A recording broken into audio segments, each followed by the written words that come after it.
안녕하세요. 된 멘토 신범철입니다. 오늘 알아볼 기업은 캠트로닉스고요. 캠트로닉스에 관련된 이슈는 어떤 것들이 있는지 한번 같이 살펴보도록 하겠습니다.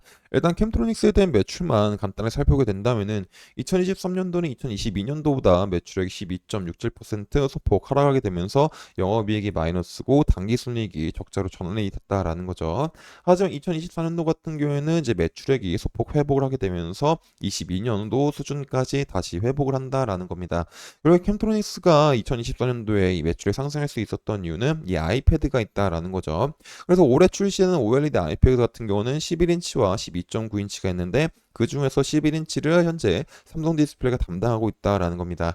그리고 캠트로닉스가 삼성 디스플레이 공급망에서 애플 아이패드 OLED 후공정 시각 공정을 수행하고 있기 때문에 이 매출액이 반영이 되게 되면서 24년도에는 매출액이 22년도 수준만큼 이제 회복을 할 거다라는 겁니다. 근데 이제 캠트로닉스 같은 경우는 2025년도에는 2024년도보다 더 좋은 매출액을 올릴 수 있지 않을까라는 기대를 가져볼 수가 있다라는 거죠. 그러면은 왜 캠트로닉스의 2025년 매출이 2024년도보다 더 좋을까라고 보게 된다면 바로 초고순도 PGMEA라고 있다라는 겁니다. 결국 이 PGMEA는 반도체, 디스플레이, 전자용 케미컬에 속하는 건데 이제 이 PGME 같은 경우는 이 반도체 EUV 공정에서 활용되는 이 포토레지스트의 70에서 80%를 차지하고 있는 핵심 소재다라는 겁니다. 하지만 핵심 소재임에도 불구하고 해외 의존도가 굉장히 높아가지고 이 고순도 PGMEA는 보통 일본에 많이 의존했다라는 거죠. 현재 캠트로닉스가 이 PGMEA를 국산을 해가지고 테스트를 받고 있는 상황이다라는 겁니다. 그래서 이 품질 테스트를 오는 3분기 내에 완료를 하게 되고 캠트로닉스가 PGMEA에 대한 양산화가 되게 되면은 추가적인 매출액이 4분기부터도 찍힐 수 있지 않을까라는 기대를 가져볼 수가 있지 않을까 싶습니다.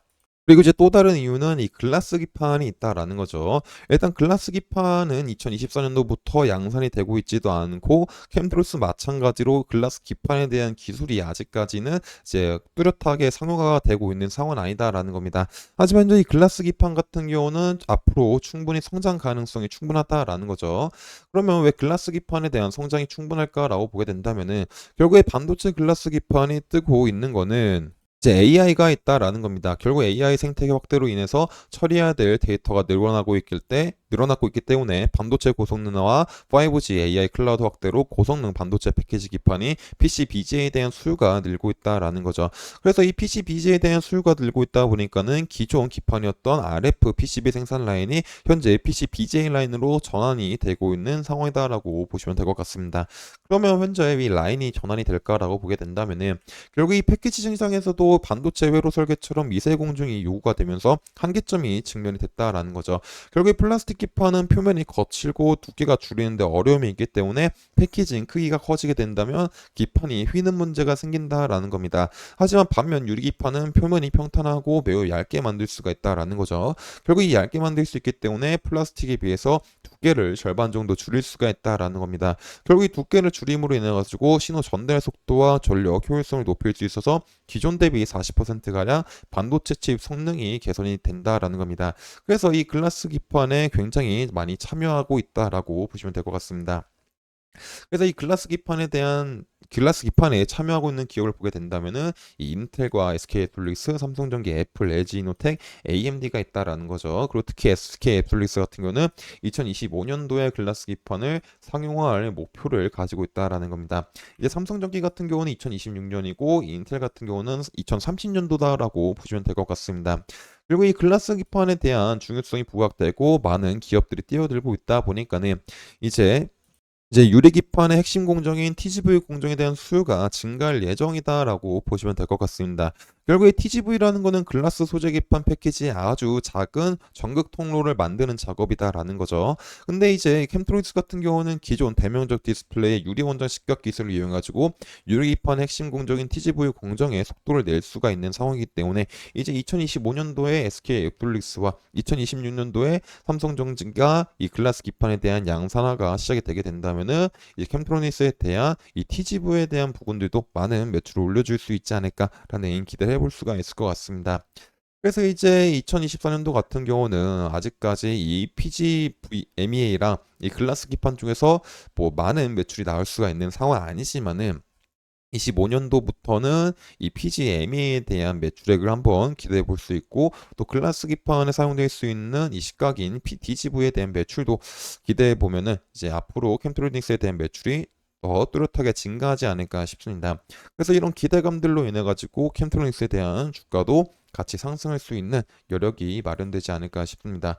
그래서 이런 부분들도 제가 지속적으로 확인해 가지고 여러분들한테 알려드릴 예정이다 보니까 캠트로닉스에 관심 있으신 분들은 제 영상을 시청해 주시면 감사하겠습니다. 그래서 캠트로닉스에 대한 차트를 보게 된다면은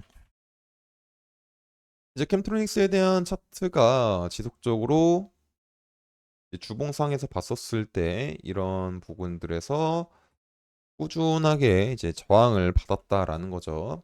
그래서 이런 부분들에서 지속적으로 돌파를 하지 못하고 있다가 최근에 이 글라스 기판에 대한 이슈를 힘입고 캠트로닉스가 이제 상승이 나와줬다라는 겁니다.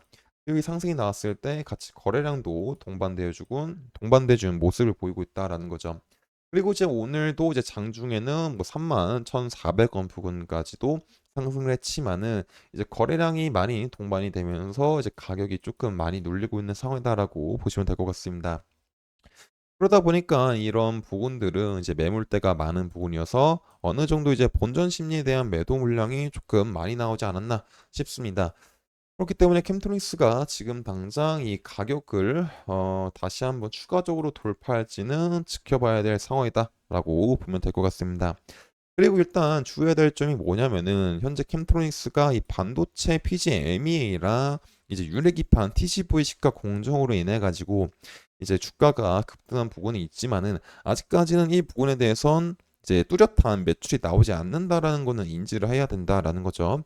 결국 이제 이 기대감으로 인해서 오른 거다 보니까는 현재 이 이슈가 얼마나 많은 힘을 내줄지는 모르는 상황이다라는 겁니다.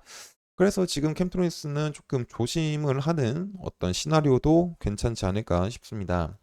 그래서 이 캠트로닉스 같은 경우는 이제 앞으로 이 반도체 이제 소재와 이제 또 TGV 기술로 인해 가지고 추가적인 매출을 올릴 수가 있는 회사기 때문에 이제 이것들에 대한 매출이 나오게 되려면 24년도 하반기나 25년도 상반기쯤은 돼야 되다 보니까는 이제 이 시기에 맞춰서 다시 한번 주가가 상승할 수가 있는 상황이 마련되지 않을까 싶습니다. 그래서 지금 당장은 약간 관망을 하고 추가적인 상황은 이제 추후에 살펴보는 게 좋지 않을까 싶습니다.